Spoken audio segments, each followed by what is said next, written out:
I believe that your child is likely to be bullied. In actual fact, I think it's just a normal part, an ugly part of the human experience. We can't prevent our child from experiencing bullying, but we can prepare them for it so that they overcome it quickly on their own. We can empower them to be more resilient so that they get through it. I really hope that you find this interesting and useful, and you maybe even implement some of the tips and advice I give you here today to protect your child.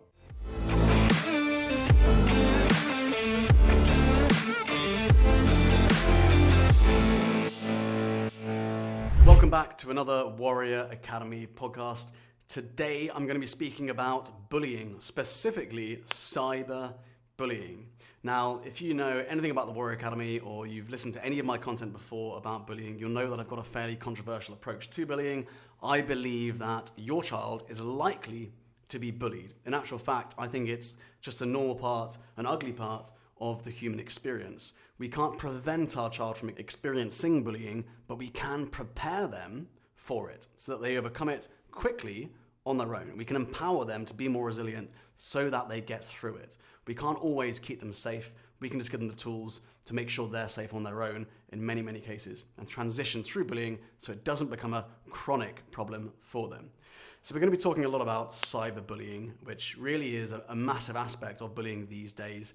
I really hope that you find this interesting and useful, and you maybe even implement some of the tips and advice I give you here today to protect your child. So if you do enjoy this episode, make sure you hit subscribe so you do not miss another episode. Let's get started. So first of all, I want to start with talking about the difference between cyberbullying and traditional bullying. If you're a parent watching this, you may have never experienced cyberbullying growing up. We didn't have access to the internet or social media like our children do today. So bullying is this unpleasant and damaging experience no matter how it happens, of course. And most of us can clearly remember an episode of bullying as it often leaves a lasting impression on our lives. And it's actually frightening, shaming, and it can destroy your self-confidence. Traditional bullying takes place face-to-face. It's the taunting, it's the mean comments, it's the unpleasant name-calling, or the physical attacks that actually occur. Now, too much on one side on the physical attacks actually becomes assault, and so I'm separating that from traditional bullying. But more recently, bullying has taken on a new variation, which is obviously cyberbullying, and it's something we as parents need to be prepared for. It can be unfamiliar territory and extremely difficult to understand. A, because we don't understand social media, and B, because we've never experienced it ourselves. And so we need to be on top of it as parents.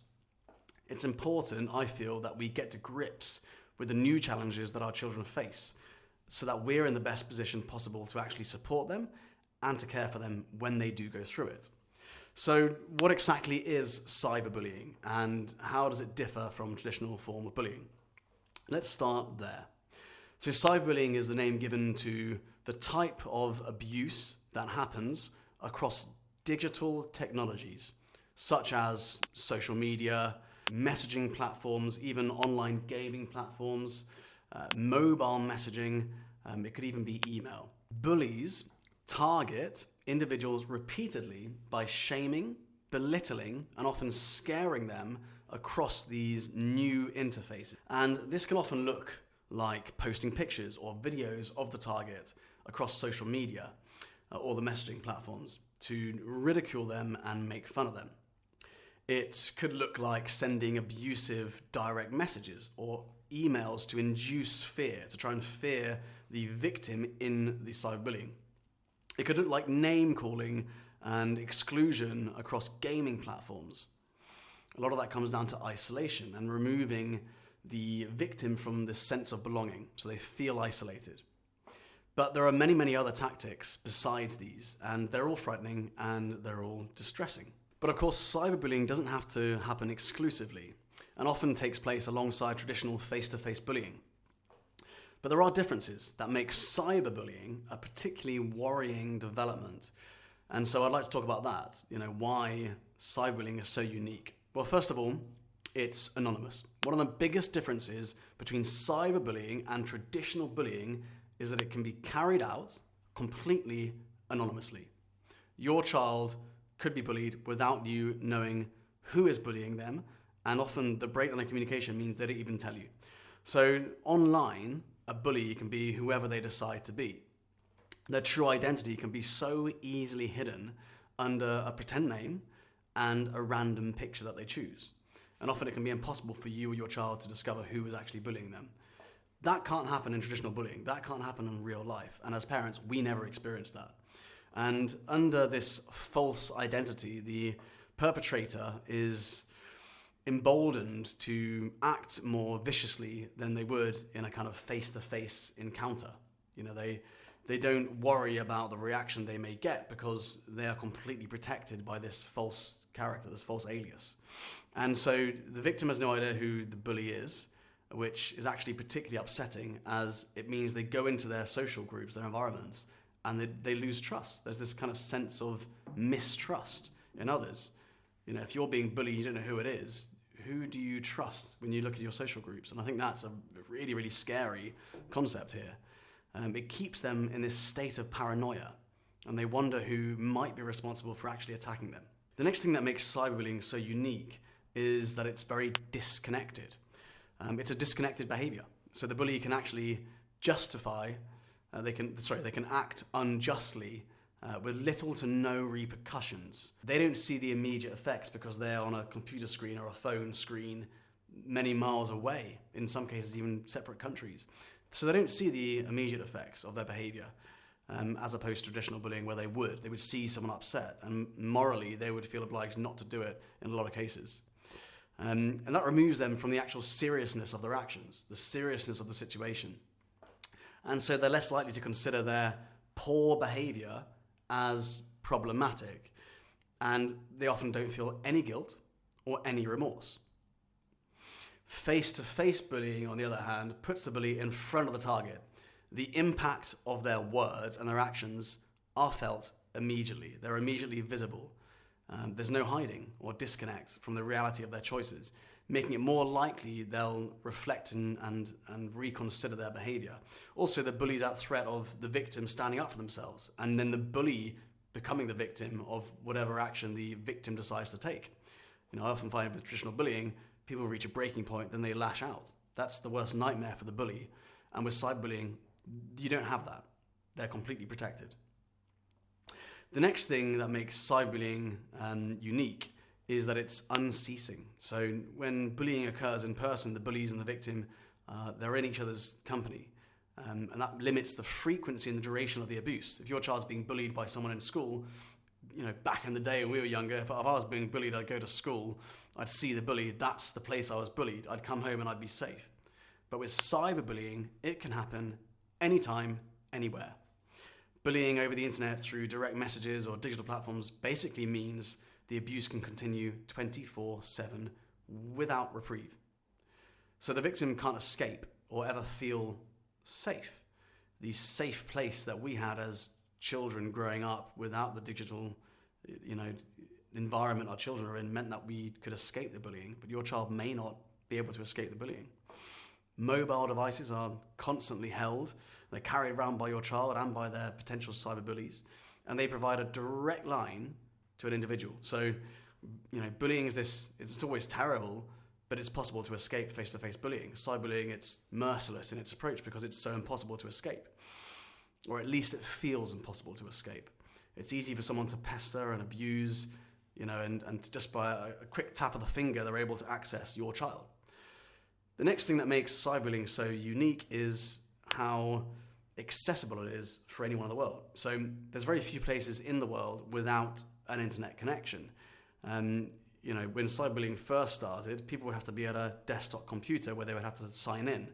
As technology has improved, we've now got the mobile phone. Everyone's got access to the internet 24/7. And that accessibility makes modern day life dealing with cyberbullying quite challenging. If you imagine bullying now it's if you were a bully, you're able to do it more effectively. You're able to do it faster and be more powerful in what you do. You add to that the anonymity factor, and cyberbullying can actually become a hobby for people who are incredibly insecure. Face-to-face bullying takes more commitment. It actually takes more courage for the bully to do face-to-face bullying than for someone who is cyberbullying. And I think they've got this risk of getting caught, right? It can be enough to put off someone who is worried about the repercussions if they're doing face-to-face, but they don't have that with cyberbullying. Just a quick shout out to the guys at Shield who manage this podcast, come up with the strategy behind the podcast, help me schedule interviews, as well as do all of the editing and the producing of the podcast. Without them, we wouldn't be able to produce this podcast. If you would like to create your own podcast, I can't recommend the Shield team enough. They have done well over 100 episodes for me over the last few years, and I've been so pleased with the results. So have a look in the description of this video or the podcast episode, and you'll see how to get in touch with them yourself. The next thing about cyberbullying is it's permanent. This is one of the things that makes it unique as well.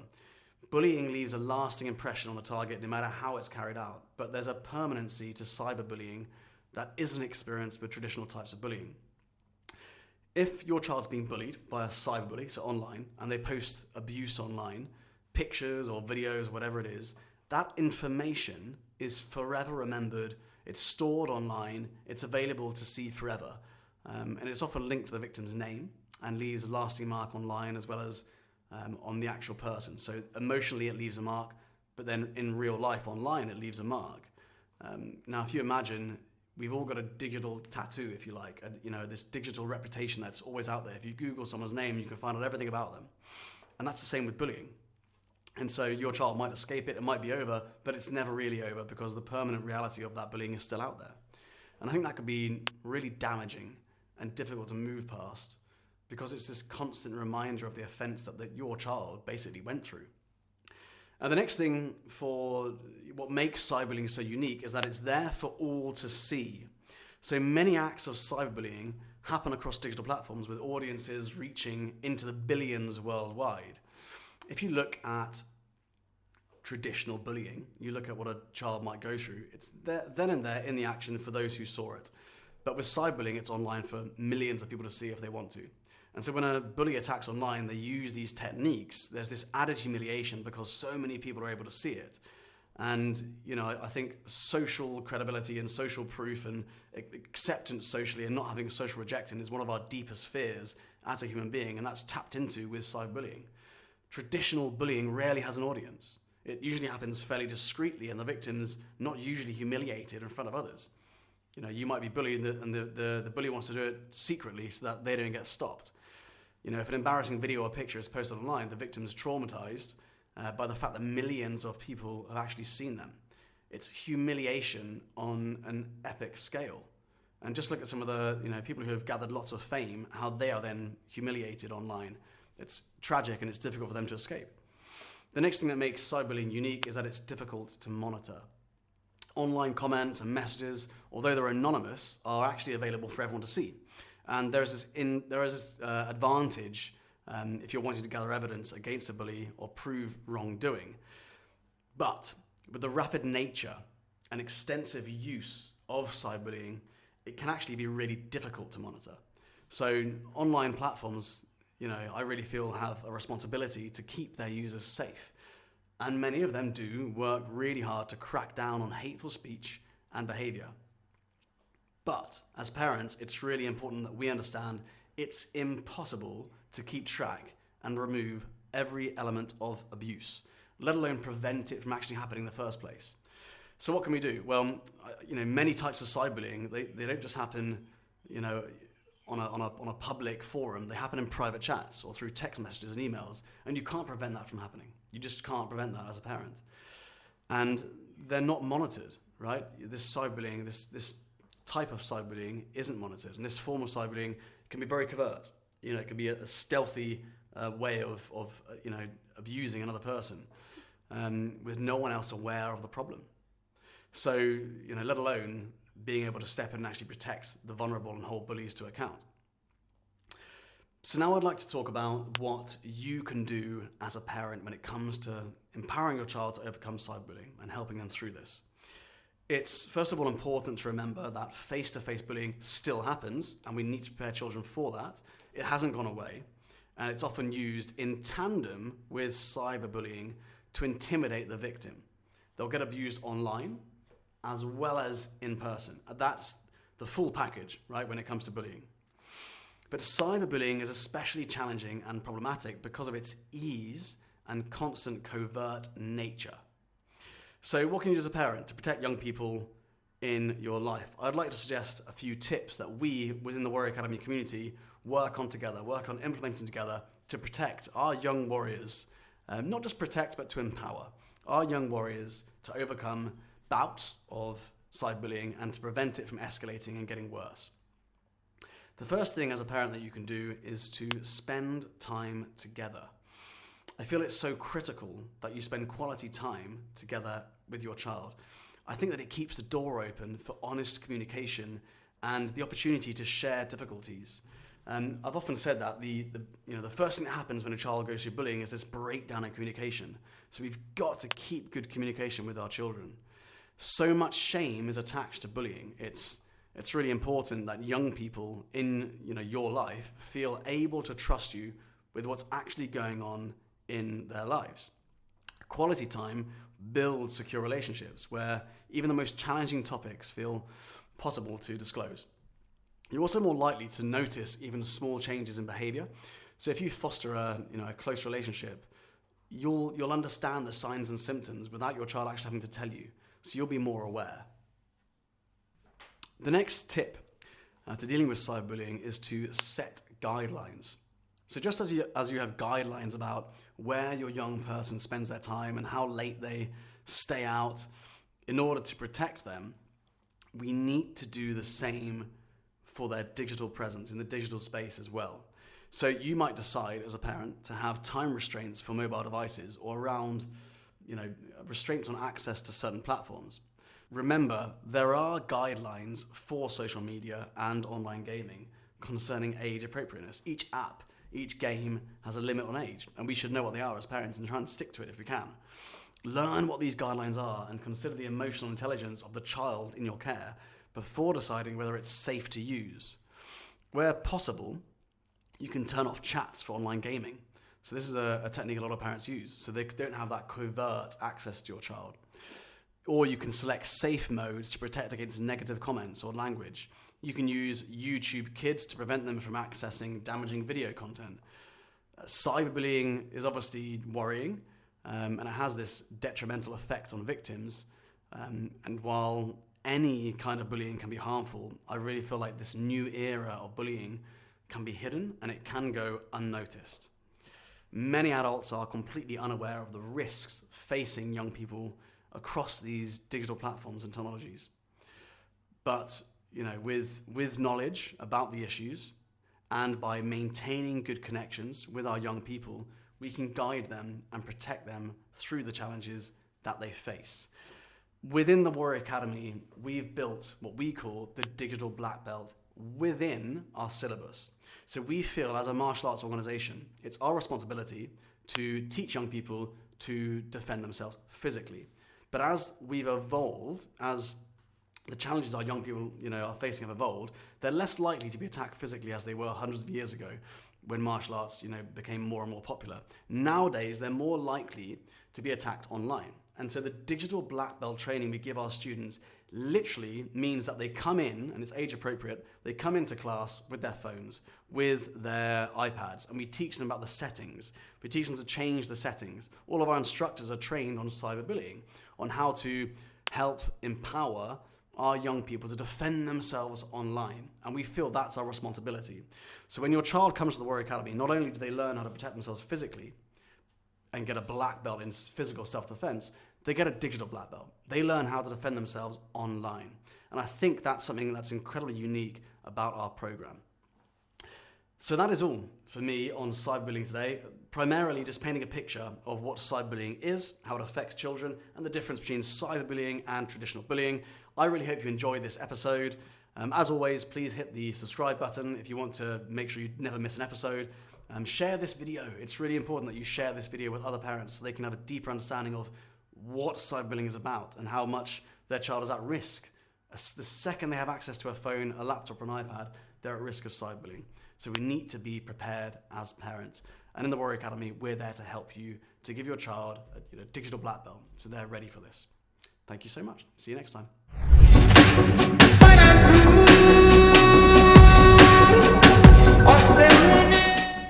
I really hope you enjoyed today's Warrior Academy podcast episode. We're going to keep creating these episodes because I know that so many parents find them useful or get insights or get ideas about how to develop their child's character. But it all comes down to the 3 C's: confidence, conduct, and concentration. So if you want to get a deep insight into the levels of confidence your child has, the level of concentration they have, or the level of conduct they have, so that you can actually put a score next to it and then work towards increasing those scores like we do in the Warrior Academy, then I'd love to invite you to fill in the Breakthrough Area Assessment. It takes about 5 minutes of your time, and you will get a personalized PDF report on your child's 3 C's. To access the Breakthrough Area Assessment and find out your child's 3 C's score, all you need to do is go to www.breakthrougharea.com.